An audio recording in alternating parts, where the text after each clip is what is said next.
नहीं छोड़ूं तेरा वादा, अब नहीं छोड़ूं तेरा वादा।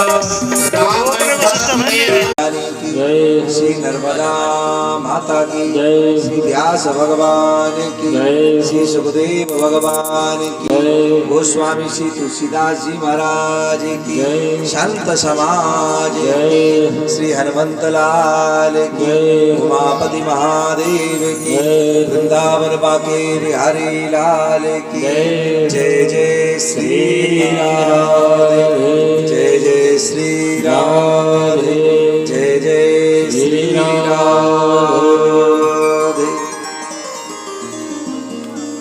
परम मंगलमय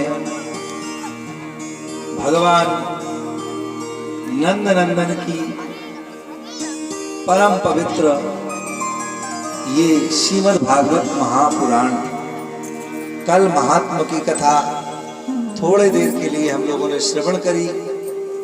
भक्ति महारानी के दोनों पुत्र भगवान की मंगलमयी कथा सुनकर के पुष्ट हुए हैं और नृत्य करने लगे, नाचने लगे हैं। अब यहाँ पर एक प्रश्न उठा कि महाराज जी, ये तो भक्ति महारानी के पुत्र हैं, तो थोड़ी सी ही दवा इनको काम कर गई, लेकिन कोई अति दुराचारी हो, भाई जाने अनजाने में सबसे पाप बन जाते हैं कि नहीं बनते? हम लोग झाड़ू भी लगाते हैं, जब तो चींटी भी मर जाती है, तो पाप सबसे बनते हैं। और एक पाप और है, शिव पुराण एक दिन हम पढ़ रहे थे कि मन से किया हुआ पाप भी बहुत विचित्र होता है। तो मन से सोचते रहते हैं कि इसका ऐसा हो जाए, ये मिल जाए हमको। आप मित्र को भूल सकते हो, लेकिन जिसने भरी समाज में तुम्हारा अपमान किया हो, गाली दी हो, उसको भूल सकते हो? तो रह रह के याद आता है कि नहीं आता है? ऐसे ही मन से पाप भी होते हैं। तो मन से होते होते फिर तन से होने लगते हैं, क्रियान्वित होने लगते हैं। तो महाराज, कोई ऐसा घनघोर पापी हो जिसकी मुक्ति हुई, इसके बारे में आप हमको श्रवण कराएं। तो एक पुराना उपाख्यान सुनाया। एक नदी का किनारा है जिसका नाम है तुंगभद्रा। उसके किनारे रहते हैं एक आत्मदेव नाम के ब्राह्मण। जीवन में सब कुछ है, धन है, धान्य है, खूब समृद्धि है। पहले धन में पशु भी माने जाते थे, गोधन, गजधन, बाजी धन, ये दोहा आता है। गोधन पहला आता है, गोधन कितनी गाय हैं अथवा कितनी आप भैंसे रखने लगे। आप तो धन्य है कि आप हमेशा एक गाय जरूर रखते हैं। प्रत्येक हिंदू को अपने घर पे एक गाय जरूर रखना चाहिए, वो भी देसी। दूसरों को उपदेश देने से अच्छा है खुद ही यदि समर्थवान हो, जगह है आपके यहाँ गांव में, तो ग्रामीण वासियों को चाहिए कि एक गाय जरूर रखे। और वो बूढ़ी हो जाए तो उसको छोड़ना दे, ये जिस चौराहे में बैठी रहते हैं, ऐसा नहीं। अरे वो तुम्हारे घर पे रहेगी, उसका तो गौमूत्र भी काम का है, गोबर भी काम है, उसका तो रोमा रोम काम का है। दूसरों को उपदेश ना दे करके आप सुनी ही सुधर जाओ। लोग कहते हैं महाराज जी सुधर क्यों नहीं रहे लोग, अब सुधरे कैसे? लोग यही बोलते हैं कि क्यों सुधरे।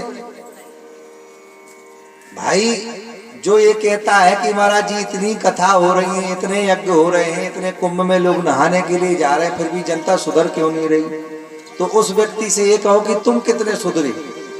भाई खुद ही सुधर जाओ, सारी दुनिया सुधर गई। तो हर हिंदू को चाहिए कि एक गाय तो रखे, वो ज्यादा ना रखे, और बाकी धंधा करने के लिए खूब भैंस रखे। लेकिन अब तो एक जर्सी गाय भी चल गई है, वो जिसकी कांदर भी नहीं होती, वो सपाटा ऐसे रहता, उसका दूध इतना गुणकारी नहीं माना जाता। तो देसी गाय एक रखना चाहिए। तो सब कुछ है आत्मदेव के पास में, लेकिन मन में शांति नहीं है। क्यों शांति नहीं है? क्योंकि घर में कोई संतान नहीं है, बड़े दुखी हो गए। यहाँ तक कि तुलसी का एक वृक्ष लगाया, तो तुलसी का वृक्ष लगाया, वो भी सूख गया। गांव के लोग, घर के लोग, इधर उधर के लोग ताने देने लगे कि तुम तो कुभागी हो, तुम्हारा भाग्य ठीक नहीं है। तो जब ज्यादा व्यथित हो गए तो एक नदी के किनारे गए, मन में सोचने लगे क्या किया जाए, क्या नहीं किया जाए। इतने में दूर से एक सन्यासी को आते हुए उन्होंने देखा, तो सन्यासी को सारी घटना सुनाई।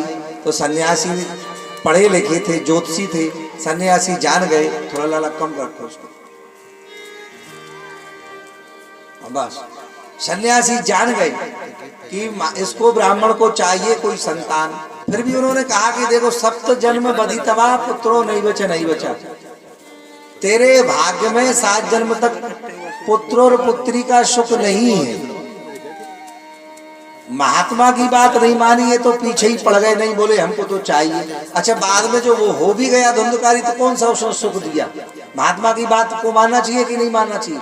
महात्मा की बात नहीं माने, और महात्मा ने इनको एक फल दिया, जा करके अपनी पत्नी को खिला देना। लेकिन पत्नी थी लड़ाई करने वाली, कलह करने वाली, जब तक दूसरे से लड़ना ले, झगड़ना ले, तो इसका भोजन नहीं पचता था। जब फल दिया और कहा कि देवी इसको खाना, इसको खाने से तुम्हारे यहाँ बढ़िया पुत्र होगा 9वें महीने में। लेकिन ये मन में सोचने लगी, अब यहाँ पर 4 श्लोकों में धुंधली गीता है, उसका जो सोच है ये अपन लोगों को केवल सुनना है, उतारना नहीं है। वो मन में सोचती है, फल भक्षेण गर्भस्याद् गर्भेणो दर वृद्धिता, मैं जब फल खाऊंगी तो धीरे धीरे मेरा पेट बड़ा हो जाएगा, जब पेट बड़ा हो जाएगा तो घर की कार कैसी होंगी। दूसरी बात, जब गांव में आग लगेगी, अब देखो उसकी सोच देखो कितनी विचित्र सोच है, गांव की आग लगेगी तो सब तो भाग जाएंगे लेकिन हम नहीं भाग पाएंगे। और तीसरी बात, हमारी जो नंद है, नंद जानते हो, नंद तो सब लोग जानते ही हो, अक्सर भौजी की नंद से कभी बनती नहीं है।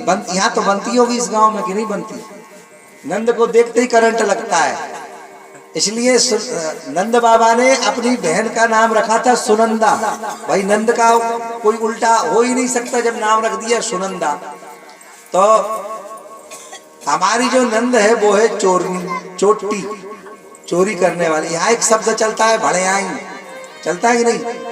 वो बहुत भड़ाऊ है, तो वो भड़याई कर लेगी और घर में कुछ बचेगा नहीं। तो इससे अच्छा तो मेरा मानना ये है कि मंदाया मई सर्वस्वम ननंदा संहरत तदा, मैं ऐसे ही ठीक हूँ। बड़ी चिंता कर रही थी, इतने में इसकी एक सहेली आई और उसने कहा कि अरे सहेली रोती क्यों हो, इतनी चिंतित क्यों हो? तो उसने सारी कहानी बता दी। तो वो बोली चिंता क्यों करती है, फल मुझे दे दो, तुम्हें संतान भाई पैदा नहीं करनी है तो इस फल की परीक्षा लेने के लिए गाय को फल खिला दो। तो गाय के लिए फल खिला दिया। बोले लेकिन भाई पंडित जी को कैसे बताएंगे कि हमने खा लिया? बोले ऐसा करना, जब हमको एक बच्चा होने वाला है कुछ दिन बाद, 9-10 महीने बाद, तो हमारा वाला बच्चा हम आपको दे देंगे, उसके बदले आप हमको धन दे दें। तुम्हारे पास धन ज्यादा है, हमारे पास संतान ज्यादा है। ये संसार की जिसके यहाँ बहुत संतान होती है उसके यहाँ धन नहीं होता। बहुत धनों के यहाँ बड़ी बड़ी, तो बहुत दूर दूर तक थोड़ी सी रुई आधा किलो ऐसे पेट बांध लेना। फिर धीरे धीरे धीरे धीरे जब 7वां 8वां महीना आए तो बोले बड़ी बढ़िया से बढ़िया एक कढ़ाई लाना, कढ़ाई जिसमें पूड़ी बनती है, कढ़ाई को बांध के ऊपर से कपड़ा बांध लेना और जानबूझ के कमजोरी का नाटक करना, कहना कि हमसे उठना नहीं चल रहा। जो भी क्रियाएं होती सारी क्रिया कुल मिला के वो समझा के चली गई।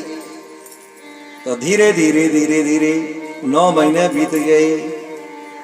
त्रिमासे निर्गते चाध्या साधेनु सुस्अर्भकेर्भकम्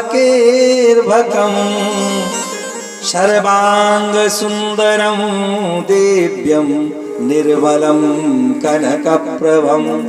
9वें महीने जो साधु ने दिया हुआ था फल, उस फल के स्वरूप उस गाय के यहाँ एक सुंदर बालक पैदा हुआ। ये विचित्र घटना है कि नहीं? सारा शरीर मनुष्य जैसा था लेकिन कान उसके गाय जैसे थे, तो नाम क्या पड़ गया? गौकर्ण। और इसके यहाँ जो इसने अदला बदली कर ली थी, धन के अदला बदली में जो पुत्र ले लिया था उसका नाम पड़ गया धुंधकारी। दोनों पहले स्कूल जाने लगे। देखो पहला माता पिता बच्चों का गुरु कौन होता है? माता पिता होते हैं। माता पिता जैसी आपको शिक्षा दे देंगे बच्चे वैसे ही बनते चले जाते हैं। पहली गोद बच्चे की माँ की होती है, गुरु भी माता पिता ही होते हैं। धीरे धीरे स्कूल गए तो पहले दिन जो इसने कोई चोरी वोरी करी होगी तो थोड़ी थोड़ी चोरी करके जब आया इसने अपनी माँ को बताया तो माँ बड़ी प्रसन्न हुई, बा पेंसिल चोरी करके आया है पहली बार। कोई बात नहीं बेटा, लेकिन ये नहीं कहा कि अब से मत करना। धीरे धीरे छोटी छोटी चोरी, फिर धीरे धीरे बड़ी बड़ी चोरियों में इसका मामला बदल गया। अब तो ये दुनिया को बहुत कष्ट देने वाला हो गया। और गोकर्ण जी तो साधु थे, इसलिए वो अपनी साधुता के कारण तीर्थ यात्रा के लिए चले गए। ये बहुत बड़ा हो गया है। और चोरा सर्वजनक द्वेषी लिखा है, चोरी करने लगा, सबसे द्वेष करने लगा। जो कर हित अनहित ताहु, सो ऐसे भी लोग होते हैं जो तुम्हारा हित करें उसी से लोग अनहित करते हैं। बैर अकारण सब काहू से, बहुत से लोगों का स्वभाव होता है बैर अकारण सब काहू सो, और जो कर हित अनहित ताहू सो, सबसे बैर रखते हैं। अकारण है, कोई कारण नहीं है, लेकिन सबसे बैर करते हैं।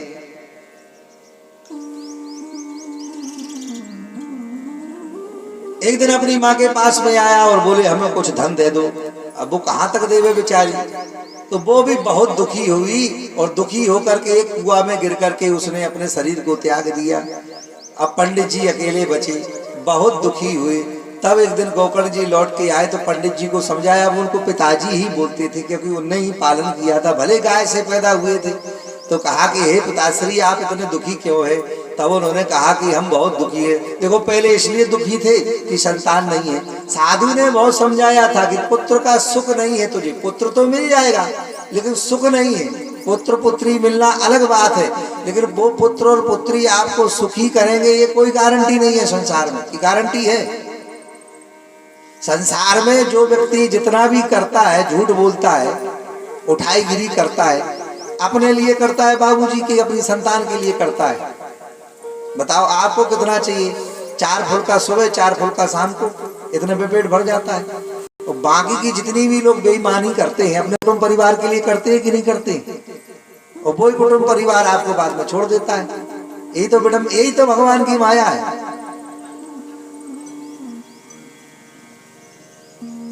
बहुत अच्छा समझाया श्री गोकर्ण जी ने अपने पिताजी को। न असारा खलु संसारो दुख रूपी विमोह कहा, सुता कस्य धनम कस्य स्नेहवान ज्वलते निशम। क्या धन क्या पुत्र पुत्री, आप तो केवल स्नेह की रस्सी में फंसे हुए हैं, उसको त्यागो। क्योंकि इस संसार में सुखी कोई नहीं है पिताश्री। न चेन्द्र से सुखम किंचिन, इंद्र जो देवताओं के राजा हैं, देखो जो देवताओं का पूरा ऐश्वर्य जिसको मिल जाए उसको कहते हैं इंद्र। और पशुओं का और पक्षियों का जिसको पूरा ऐश्वर्य मिल जाए तो उसको कहते हैं गजेंद्र। गजेंद्र माने हाथी। और पक्षियों का ऐश्वर्य जिसको मिल जाए उसको कहते हैं गरुड़ भगवान। तो आप देवताओं के राजा को भी सुख नहीं है, एक चक्रवर्ती को भी सुख नहीं है। तरह तरह से लोगों की आलोचना, चाहे कितना भी, देखो चक्रवर्ती आप कोई गांव का कोई प्रधान ही बन जाए तो चाहे वो अच्छा करे तो भी लोग बोलने वाले मिलेंगे। अब योगी कितनी बढ़िया व्यवस्था की है तब भी कोई महात्मा भी उनको उल्टा सीधा बोल रहे हैं, जबकि महात्माओं को तो राजनीति करनी ही नहीं चाहिए। तो संसार में बोलने वाले तो मिल ही जाएंगे। ये संसार तो भगवान राम कृष्ण का नहीं हुआ, हमारा आपका क्या होगा? इसलिए किसी के बोलने से अपनी चाल नहीं बदलना चाहिए। एक महात्मा कहते थे कि अपने हृदय की चाबी अपने पास अपने जेब में रखना चाहिए। बात समझ में आ रही हमारी की नहीं आ रही? तो थोड़ा ऐसे ऐसे करते जाना बाबू भाई। हम तो गुरुजनों से पढ़े हैं, जब तक हम हाँ हूं ना करते थे तब तक डंडा पड़ते थे। भाई समझ में आया? बोले जी गुरु जी आया। तो अपने हृदय की चाबी अपने पास रखो। ऐसा नहीं अपने हृदय की चाबी दूसरे को दे देगा, वो जब चाहेगा तुम्हारा हृदय खोल देगा, उल्टा सीधा आपको भिड़ा देगा और फिर आप उल्टा सीधा आप उसकी बातों में लग के दूसरों से लड़ना भिड़ना। अरे अपने हृदय की चाबी अपने पास सुनो और निकाल लो, ज्यादा चक्कर में नहीं पड़ना चाहिए। तो संसार में न सुखम चक्रवर्ती, ना चक्रवर्ती को भी जो है वो सुखी नहीं है। पर सुखी कौन है? बोले जितना जो संसार में आकर के धीरे धीरे घर नहीं त्यागना है, घर में रह करके घर की आसक्ति को त्यागना है। देखो गिनती भी कितनी है हमारे अच्छी देश में, 50